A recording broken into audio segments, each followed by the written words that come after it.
बिस्मिल्लाहिर्रहमानिर्रहीम नहमदहू व नुसल्ली अला मुहम्मद रसूलुल्लाह करीम। ये प्रॉब्लम इंटीग्रल ट्रांसफॉर्म के इनवर्स लाप्लास चैप्टर से है। इनवर्स लाप्लास ट्रांसफॉर्म चैप्टर से है। Find the inverse Laplace transform of p plus two upon P square minus two P plus five. तो यहाँ पर p की जगह पर s का भी इस्तेमाल करते हैं कुछ राइटर, या क्वेश्चन आ सकता है s के फार्म में, यानी s plus two upon S square minus two P plus five, ऐसे भी लिख के आ सकता है इसका इनवर्स फाइंड करना। तो सेम यही प्रोसीजर आप यूज़ करेंगे, यानी हमको लाप्लास ट्रांसफॉर्मेशन फाइंड करना है इसका। तो सबसे पहले तो हम यहाँ पर जो डिनोमिनेटर आ रहा है उसके फैक्टर कर लेंगे, यानी पी स्क्वायर माइनस का टू पी प्लस जो फाइव है इसके फैक्टर का मेरा मतलब ये है कि पी में स्क्वायर है तो यहाँ पर हम होल ऑफ स्क्वायर बनाने की कोशिश करेंगे, इन दोनों टर्म को एक बनाने की कोशिश करेंगे। तो इसके लिए पी स्क्वायर और टू पी, यानी पी का जो कॉफिशिएंट उसका हाफ, जो कि टू का हाफ, हालांकि कॉफिशिएंट माइनस टू है, लग माइनस को आप छोड़ दीजिए, और उसका हाफ यानी हाफ करेंगे, टू से डिवाइड करेंगे, वन आ जाएगा। तो वन के स्क्वायर को ऐड कर लें। ऐड क्या करेंगे, बल्कि हम कहेंगे कि वन का स्क्वायर तो वन होता है, इस फाइव में से हम वन को अलग कर लेंगे और बाकी जो फोर बचा हुआ है उसको हम अलग कर देंगे। तो ये मिलके फाइव है, यानी ये वैल्यू सेम है। इससे फ़ायदा ये होगा कि ये तीनों मिलके ए स्क्वायर प्लस बी स्क्वायर और माइनस टू ए बी, यानी दोनों का इंटू कटाएगी, क्योंकि यहाँ पर वन का इंटू माना जा सकता है। तो ये वैल्यू ए माइनस बी का होल ऑफ स्क्वायर बन जाएगी, जैसा कि हम चाहते हैं। ये दोनों टर्म को एक बनाना चाहते थे, पी स्क्वायर और पी को। तो ये वैल्यू जो कि पी स्क्वायर माइनस का टू पी प्लस फाइव है उसको लिखा जा सकता है पी माइनस वन का, क्योंकि बिटवीन साइन माइनस है इसलिए ये माइनस आएगा। तो पी की जगह एक जगह पर पी है, बी की जगह पर वन है, तो उसका होल ऑफ स्क्वायर हो जाएगा, प्लस फोर जो है अलग है, उसको हम इसी तरीके से लिखा रहने दे सकते हैं। अब हम जो वैल्यू फाइंड करना है, यानी हमें इनवर्स फाइंड करना है, उसको लिख लेते हैं। इनवर्स हमको फाइंड करना है p plus two upon P square minus two P plus five का लाप्लास इनवर्स ट्रांसफार्म को फाइंड करना है। तो यहाँ पर हम डिनोमिनेटर में जो वैल्यू आ रही है उसको इस वैल्यू को रिप्लेस कर देंगे, इस वैल्यू से रिप्लेस कर देंगे, यानी p माइनस वन का यहाँ पर होल ऑफ स्क्वायर है, प्लस का फोर है।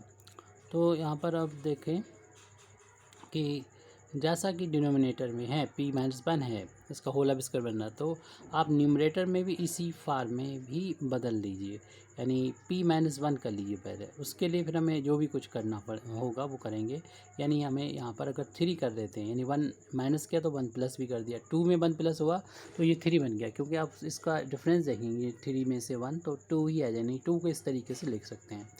अब ये सेम बन गया p माइनस वन, यहाँ पर भी है p माइनस वन, न्यूमरेटर में भी हो गया, डिनोमिनेटर में भी था। तो अब हम यहाँ पर शिफ्टिंग प्रॉपर्टी का यूज़ करेंगे। तो ये नहीं, फर्स्ट शिफ्टिंग प्रॉपर्टी का यूज़ करेंगे, जो जिसका एक फार्म ये भी होती है लाप्लास इनवर्स, जो यहाँ पर इस प्रॉब्लम को सॉल्व करने के लिए बेहतर रहेगी। यानी फंक्शन ऑफ p माइनस ए हो, इस तरीके से हो, यानी माइनस ए की जगह पर अपना वन है तो उसकी वैल्यू हो जाएगी E to the power A T, यानी जो भी माइनस हो रहा हो वो उसमें आप टी से मल्टीप्लाई कर देंगे ई की पावर में, और Laplace inverse of F P बचेगा, मींस जो माइनस हो रहा है उसको आप हटा देंगे, यानी वन को हटा देंगे। तो इस तरीके से हमारा लेफ्ट हैंड साइड में जो चल रहा था, यानी Laplace inverse p plus two upon P square minus two P plus five, उसकी वैल्यू हो जाएगी ई टू द पावर, यहाँ पर वन टी आ जाएगा, यानी ए की वैल्यू वन है, यानी ओनली आप टी भी लिख सकते हैं इसको। और लाप्लास इनवर्स फिर जो भी फंक्शन है, यानी वन माइनस वन को छोड़ दीजिए, यानी ए को छोड़ा था यहाँ पर तो पी आ गया था, F P function of P, तो यहाँ पर माइनस वन को छोड़ दिए, बस की चीज़ें वैसी रहेंगी, यानी पी माइनस बन गया पी हो जाएगा plus three upon P minus बन गया वन, पी हो गया उसका स्क्वायर प्लस का फोर। तो अब हम इसको इसके बाद वाली जो प्रॉब्लम है उसको सॉल्व करने की कोशिश करेंगे, यानी हम इसको लिख सकते हैं, अलग अलग करके लिख सकते हैं। तो ई टू द पावर यहाँ पर टी मिला है लाप्लास इनवर्स, और इसको अलग अलग करेंगे, यानी पी अपान ये कर लेंगे पी स्क्वायर, और इस फोर को लिखा जा सकता है टू का स्क्वायर, और प्लस का थ्री अपान ये हो जाएगा, यानी थ्री को हम साइड से कर दें या वन का इंटू मान लें, तो one upon P square plus का फोर, 4 को हम लिख सकते हैं 2 का स्क्वायर लिख सकते हैं। हालांकि ये फार्मूला हम अगले स्टेप में लगाएंगे, क्योंकि लाप्लास इन्वर्स को जब इस ब्रैकेट में हम ले जाएंगे, यानी हम लीनियर प्रॉपर्टी, लाप्लास इन्वर्स की लीनियर प्रॉपर्टी का यूज़ करेंगे और लाप्लास इन्वर्स को यहाँ पर ले जाएंगे, अप्लाई करेंगे ऑपरेटर को, लाप्लास इन्वर्स को, तो p/p² प्लस का 2² यहाँ पर भी एक फार्मूला बन जाएगा, और +3 जो कि कांस्टेंट है, और हम लीनियर प्रॉपर्टी का यूज़ करें लाप्लास इन्वर्स की, तो माइनस ऑपरेटर यहाँ पर 1 ये आ जाएगा p² प्लस का 2²। लेकिन यहाँ पर फार्मूला बनाने के लिए आपको ज़रूरत होगी 2 का स्क्वायर की, क्योंकि फार्मूले हम यहाँ पर लिख देते हैं। यहाँ पर फार्मूला जैसे कि हम लोग जानते हैं लाप्लास ऑफ, यहाँ पर लाप्लास इन्वर्स की बात चल रही है, हम यहाँ पर लाप्लास लिख रहे हैं, फार्मूला लिख रहे हैं, यानी cos 80 की वैल्यू अगर हम p की फार्म में लिखें तो ये वैल्यू होती है p/p² प्लस का a² होती है। ऐसे यहाँ पर अगर लाप्लास ऑफ sin 80, ध्यान रहे कि हम ये लाप्लास इन्वर्स की बात चल रही है, प्रॉब्लम हमने वहीं पर छोड़ दी है। यहाँ पर ये हम फार्मूले बनाने की कोशिश कर रहे हैं, क्योंकि आपने पहले लाप्लास पढ़ा होता है, फिर लाप्लास इन्वर्स, तो फार्मूले अलग से नहीं, लाप्लास ऑफ साइन 80 का फार्मूला होता है a/p² प्लस का a²। ये फार्मूला हमने पढ़े होते हैं। लाप्लास अब उधर ले जाएंगे राइट हैंड साइड में, लाप्लास इन्वर्स हो जाएगा, यानी सिर्फ cos 80 आ जाएगा, यानी Laplace inverse p/p² plus a² की वैल्यू जो होती है cos 80 की इक्वल होती है।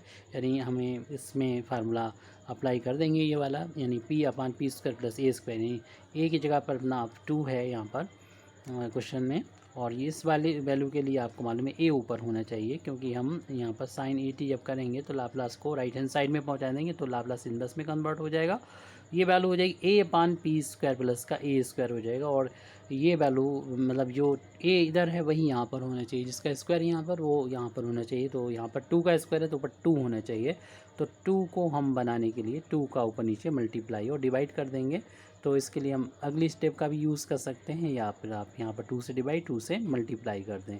चलिए अब अगली स्टेप का यूज़ करेंगे। ये वैल्यू जो चल रही थी लेफ्ट हैंड साइड में, वो जो हमें फाइंड करना था लाप्लास इन्वर्स, उस वैल्यू को बराबर है। आप अपने क्वेश्चन को अपनी मर्ज़ी के अकॉर्डिंग इसको रिड्यूस कर सकते हैं। लाप्लास इन्वर्स हम इस चीज़ को रिपीट कर रहे हैं यहाँ पर p+2 लेफ्ट हैंड साइड में तो वही रखना है, p² माइनस का 2p+5।